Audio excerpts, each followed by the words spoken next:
देवगुरु बृहस्पति देवताओं के गुरु, ज्ञान और ब्रह्मा विद्या के आदि स्रोत। इस मंत्र का जाप करने से आध्यात्मिक उन्नति, बुद्धि, निर्णय क्षमता और जीवन में गुरु कृपा की प्राप्ति होती है।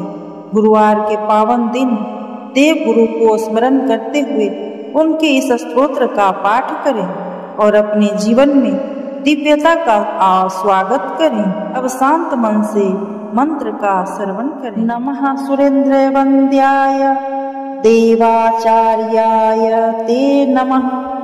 नमस्तस्त्वनंत सामर्थ्यं देवासिद्धान्त पारग।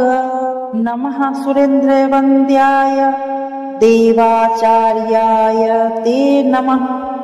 नमस्तस्त्वनंत सामर्थ्यं देवासिद्धान्त पारग। नमः सुरेंद्र वंद्याय देवाचार्याय ते नमः। नमस्तस्त्वनंत सामर्थ्यं देवासिद्धान्त पारग। नमः सुरेंद्र वंद्याय देवाचार्याय ते नमः। नमस्तस्त्वनंत सामर्थ्यं देवासिद्धान्त पारग। नमः सुरेंद्र वंद्याय देवाचार्याय ते नमः। नमस्तस्त्वनंत सामर्थ्यं देवासिद्धान्त पारग। नमः सुरेंद्र वंद्याय देवाचार्याय ते नमः। नमस्तस्त्वनंत सामर्थ्यं देवासिद्धान्त पारग। नमः सुरेंद्र वंद्याय देवाचार्याय ते नमः। नमस्तस्त्वनंत सामर्थ्यं देवासिद्धान्त पारग। नमः सुरेंद्र वंद्याय देवाचार्याय ते नमः। नमस्तस्त्वनंत सामर्थ्यं देवासिद्धान्त पारग। नमः सुरेंद्र वंद्याय देवाचार्याय ते नमः। नमस्तस्त्वनंत सामर्थ्यं देवासिद्धान्त पारग। नमः सुरेंद्र वंद्याय देवाचार्याय ते नमः। नमस्तस्त्वनंत सामर्थ्यं देवासिद्धान्त पारग। नमः सुरेंद्र वंद्याय देवाचार्याय ते नमः। नमस्तस्त्वनंत सामर्थ्यं देवासिद्धान्त पारग। नमः सुरेंद्र वंद्याय देवाचार्याय ते नमः। नमस्तस्त्वनंत सामर्थ्यं देवासिद्धान्त पारग। नमः सुरेंद्र वंद्याय देवाचार्याय ते नमः। नमस्तस्त्वनंत सामर्थ्यं देवासिद्धान्त पारग। नमः सुरेंद्र वंद्याय देवाचार्याय ते नमः। नमस्तस्त्वनंत सामर्थ्यं देवासिद्धान्त पारग। नमः सुरेंद्र वंद्याय देवाचार्याय ते नमः। नमस्तस्त्वनंत सामर्थ्यं देवासिद्धान्त पारग। नमः सुरेंद्र वंद्याय देवाचार्याय ते नमः। नमस्तस्त्वनंत सामर्थ्यं देवासिद्धान्त पारग। नमः सुरेंद्र वंद्याय देवाचार्याय ते नमः। नमस्तस्त्वनंत सामर्थ्यं देवासिद्धान्त पारग। नमः सुरेंद्र वंद्याय देवाचार्याय ते नमः। नमस्तस्त्वनंत सामर्थ्यं देवासिद्धान्त पारग। नमः सुरेंद्र वंद्याय देवाचार्याय ते नमः। नमस्तस्त्वनंत सामर्थ्यं देवासिद्धान्त पारग। नमः सुरेन्द्रवन्द्याय देवाचार्याय ते नमः। नमस्तस्त्वनन्त सामर्थ्यं देवासिद्धान्तपारग। नमः सुरेन्द्रवन्द्याय देवाचार्याय ते नमः। नमस्तस्त्वनन्त सामर्थ्यं देवासिद्धान्तपारग।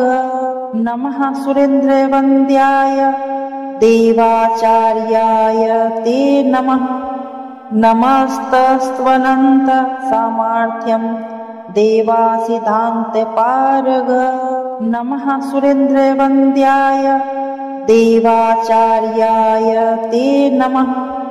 नमस्तस्त्वनन्त सामर्थ्यं देवासिद्धान्तपारग। नमः सुरेन्द्रवन्द्याय देवाचार्याय ते नमः। नमस्तस्त्वनन्त सामर्थ्यं देवासिद्धान्तपारग। नमः सुरेन्द्रवन्द्याय देवाचार्याय ते नमः। नमस्तस्त्वनन्त सामर्थ्यं देवासिद्धान्तपारग। नमः सुरेन्द्रवन्द्याय देवाचार्याय ते नमः। नमस्तस्त्वनन्त सामर्थ्यं देवासिद्धान्तपारग। नमः सुरेन्द्रवन्द्याय देवाचार्याय ते नमः। नमस्तस्त्वनन्त सामर्थ्यं देवासिद्धान्तपारग। नमः सुरेन्द्रवन्द्याय देवाचार्याय ते नमः। नमस्तस्त्वनन्त सामर्थ्यं देवासिद्धान्तपारग। नमः सुरेन्द्रवन्द्याय देवाचार्याय ते नमः। नमस्तस्त्वनन्त सामर्थ्यं देवासिद्धान्तपारग। नमः सुरेन्द्रवन्द्याय देवाचार्याय ते नमः। नमस्तस्त्वनन्त सामर्थ्यं देवासिद्धान्तपारग। नमः सुरेन्द्रवन्द्याय देवाचार्याय ते नमः। नमस्तस्त्वनन्त सामर्थ्यं देवासिद्धान्तपारग। नमः सुरेन्द्रवन्द्याय देवाचार्याय ते नमः। नमस्तस्त्वनन्त सामर्थ्यं देवासिद्धान्तपारग। नमः सुरेन्द्रवन्द्याय देवाचार्याय ते नमः। नमस्तस्त्वनन्त सामर्थ्यं देवासिद्धान्तपारग। नमः सुरेन्द्रवन्द्याय देवाचार्याय ते नमः। नमस्तस्त्वनन्त सामर्थ्यं देवासिद्धान्तपारग। नमः सुरेन्द्रवन्द्याय देवाचार्याय ते नमः। नमस्तस्त्वनन्त सामर्थ्यं देवासिद्धान्तपारग। नमः सुरेन्द्रवन्द्याय देवाचार्याय ते नमः। नमस्तस्त्वनन्त सामर्थ्यं देवासिद्धान्तपारग। नमः सुरेन्द्रवन्द्याय देवाचार्याय ते नमः। नमस्तस्त्वनन्त सामर्थ्यं देवासिद्धान्तपारग। नमः सुरेन्द्रवन्द्याय देवाचार्याय ते नमः। नमस्तस्त्वनन्त सामर्थ्यं देवासिद्धान्तपारग। नमः सुरेन्द्रवन्द्याय देवाचार्याय ते नमः।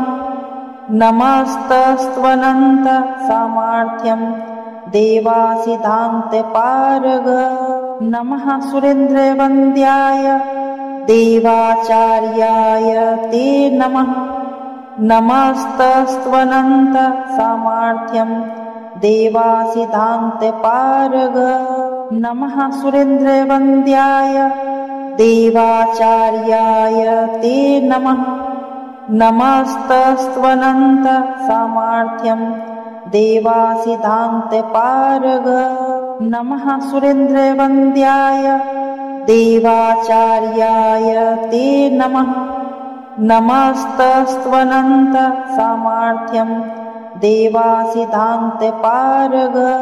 नमः सुरेन्द्रवन्द्याय देवाचार्याय ते नमः। नमस्तस्त्वनन्त सामर्थ्यं देवासिद्धान्तपारग। नमः सुरेन्द्रवन्द्याय देवाचार्याय ते नमः। नमस्तस्त्वनन्त सामर्थ्यं देवासिद्धान्तपारग। नमः सुरेन्द्रवन्द्याय देवाचार्याय ते नमः।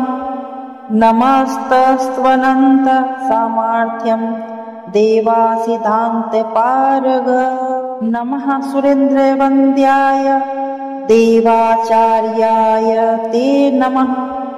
नमस्तस्त्वनन्त सामर्थ्यं देवासिद्धान्तपारग। नमः सुरेन्द्रवन्द्याय देवाचार्याय ते नमः। नमस्तस्त्वनन्त सामर्थ्यं देवासिद्धान्तपारग। नमः सुरेन्द्रवन्द्याय देवाचार्याय ते नमः। नमस्तस्त्वनन्त सामर्थ्यं देवासिद्धान्तपारग। नमः सुरेन्द्रवन्द्याय देवाचार्याय ते नमः। नमस्तस्त्वनन्त सामर्थ्यं देवासिद्धान्तपारग। नमः सुरेन्द्रवन्द्याय देवाचार्याय ते नमः। नमस्तस्त्वनन्त सामर्थ्यं देवासिद्धान्तपारग। नमः सुरेन्द्रवन्द्याय देवाचार्याय ते नमः। नमस्तस्त्वनन्त सामर्थ्यं देवासिद्धान्तपारग। नमः सुरेन्द्रवन्द्याय देवाचार्याय ते नमः। नमस्तस्त्वनन्त सामर्थ्यं देवासिद्धान्तपारग। नमः सुरेन्द्रवन्द्याय देवाचार्याय ते नमः। नमस्तस्त्वनन्त सामर्थ्यं देवासिद्धान्तपारग। नमः सुरेन्द्रवन्द्याय देवाचार्याय ते नमः। नमस्तस्त्वनन्त सामर्थ्यं देवासिद्धान्तपारग। नमः सुरेन्द्रवन्द्याय देवाचार्याय ते नमः। नमस्तस्त्वनन्त सामर्थ्यं देवासिद्धान्तपारग।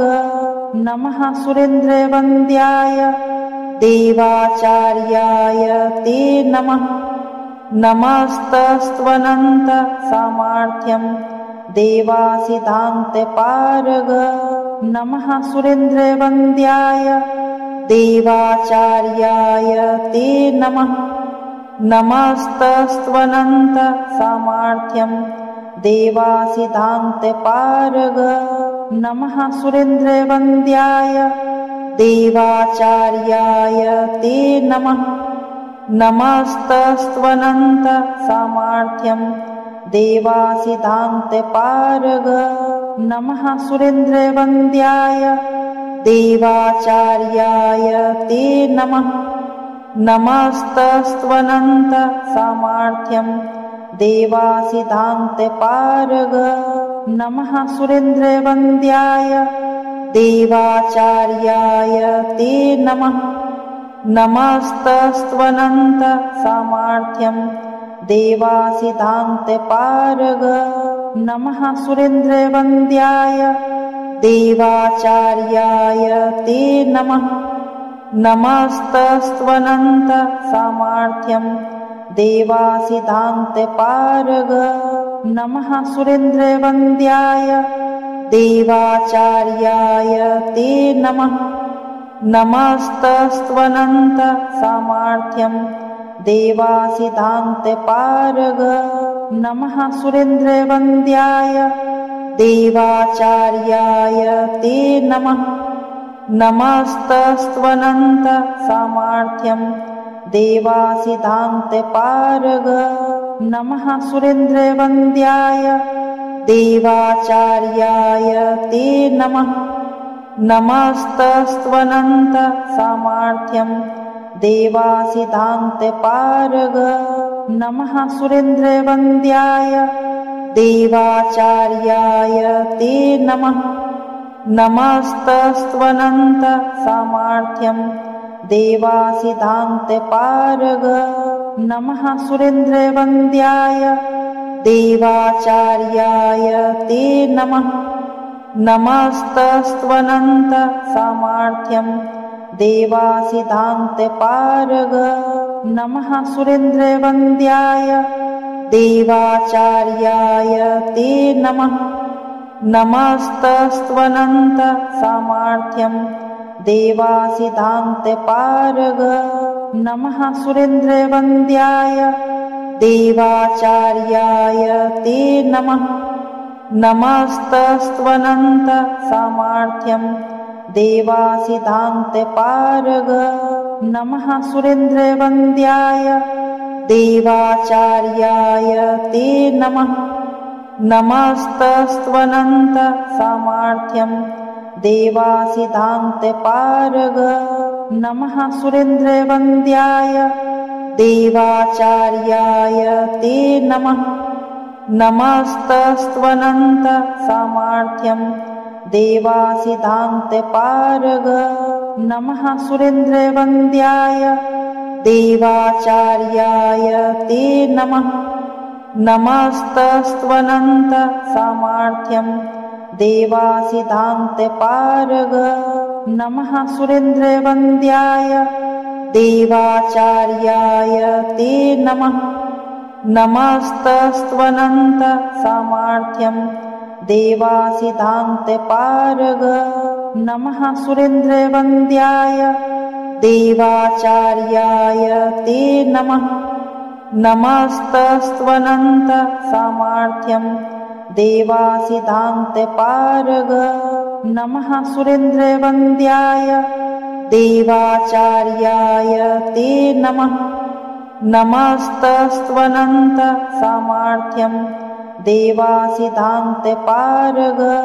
नमः सुरेन्द्रवन्द्याय देवाचार्याय ते नमः नमस्तस्त्वनन्त सामर्थ्यं देवासिदान्तपारग नमः सुरेन्द्रवन्द्याय देवाचार्याय ते नमः नमस्तस्त्वनन्त सामर्थ्यं देवासिदान्तपारग नमः सुरेन्द्रवन्द्याय देवाचार्याय ते नमः नमस्तस्त्वनन्त सामर्थ्यं देवासिदान्तपारग नमः सुरेन्द्रवन्द्याय देवाचार्याय ते नमः नमस्तस्त्वनन्त सामर्थ्यं देवासिदान्तपारग नमः सुरेन्द्रवन्द्याय देवाचार्याय ते नमः नमस्तस्त्वनन्त सामर्थ्यं देवासिदान्तपारग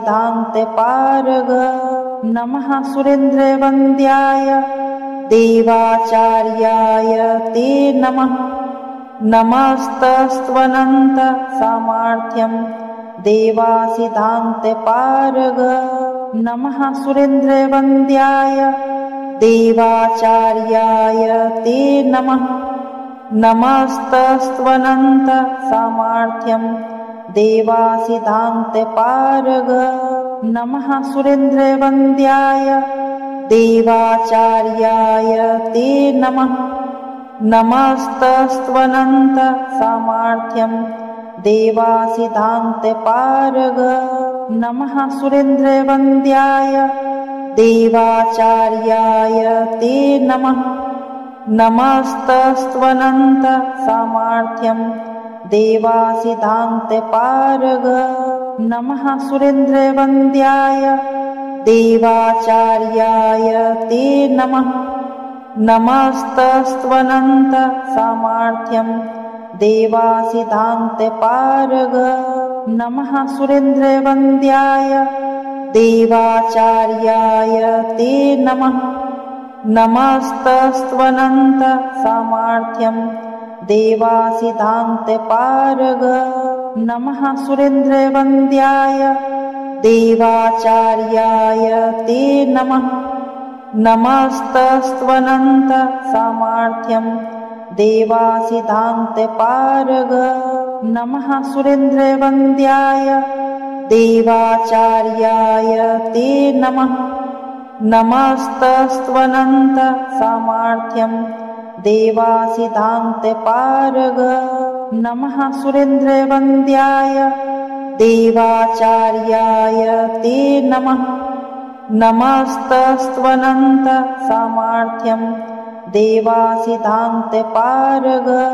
नमः सुरेन्द्रवन्द्याय देवाचार्याय ते नमः नमस्तस्त्वनन्त सामर्थ्यं देवासिधान्तपारग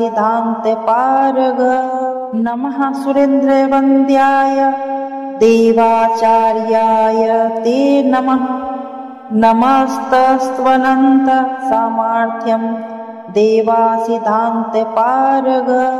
नमः सुरेन्द्रवन्द्याय देवाचार्याय ते नमः नमस्तस्त्वनन्त सामर्थ्यं देवासिधान्तपारग नमः सुरेन्द्रवन्द्याय देवाचार्याय ते नमः नमस्तस्त्वनन्त सामर्थ्यं देवासिधान्तपारग नमः सुरेन्द्रवन्द्याय देवाचार्याय ते नमः नमस्तस्त्वनन्त सामर्थ्यं देवासिधान्तपारग नमः सुरेन्द्रवन्द्याय देवाचार्याय ते नमः नमस्तस्त्वनन्त सामर्थ्यं देवासिधान्तपारग नमः सुरेन्द्रवन्द्याय देवाचार्याय ते नमः नमस्तस्त्वनन्त सामर्थ्यं देवासिधान्तपारग नमः सुरेन्द्रवन्द्याय देवाचार्याय ते नमः नमस्तस्त्वनन्त सामर्थ्यं देवासिधान्तपारग नमः सुरेन्द्रवन्द्याय देवाचार्याय ते नमः नमस्तस्त्वनन्त सामर्थ्यं देवासिधान्तपारग नमः सुरेन्द्रवन्द्याय देवाचार्याय ते नमः नमस्तस्त्वनन्त सामर्थ्यं देवासिधान्तपारग नमः सुरेन्द्रवन्द्याय देवाचार्याय ते नमः नमस्तस्त्वनन्त सामर्थ्यं देवासिधान्तपारग नमः सुरेन्द्रवन्द्याय देवाचार्याय ते नमः नमस्तस्त्वनन्त सामर्थ्यं देवासिधान्तपारग नमः सुरेन्द्रवन्द्याय देवाचार्याय ते नमः नमस्तस्त्वनन्त सामर्थ्यं देवासिधान्तपारग नमः सुरेन्द्रवन्द्याय देवाचार्याय ते नमः नमस्तस्त्वनन्त सामर्थ्यं देवासिधान्तपारग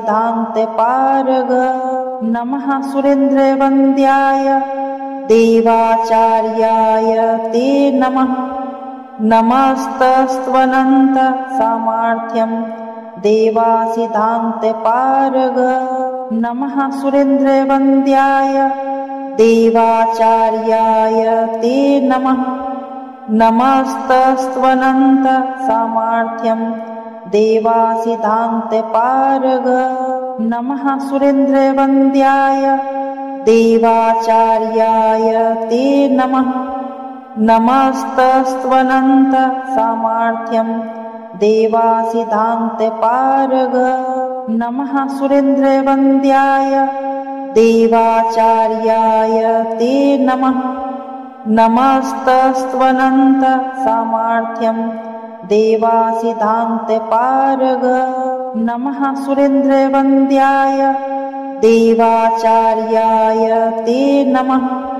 नमस्तस्त्वनन्त सामर्थ्यं देवासिद्धान्तपारग। नमः सुरेन्द्रवन्द्याय देवाचार्याय ते नमः। नमस्तस्त्वनन्त सामर्थ्यं देवासिद्धान्तपारग। यह मंत्र सिर्फ शब्द नहीं, एक शक्ति है। देवगुरु बृहस्पति की उपासना हमारे विचारों को शुद्ध करती है, हमारी वाणी में मधुरता लाती है और जीवन की हर दिशा में ज्ञान की रोशनी फैलाती है। इस मंत्र को हर गुरुवार श्रद्धा और नियम से करें और अपने भीतर के अहंकार को दूर करें। यदि आपको यह अनुभव शांति और शक्ति दे रहा है तो चैनल दिव्य शक्तियाँ को सब्सक्राइब करना ना भूलें। इस वीडियो को अपने प्रियजनों के साथ साझा करें। कमेंट में लिखें ओम बृहस्पतये नमः।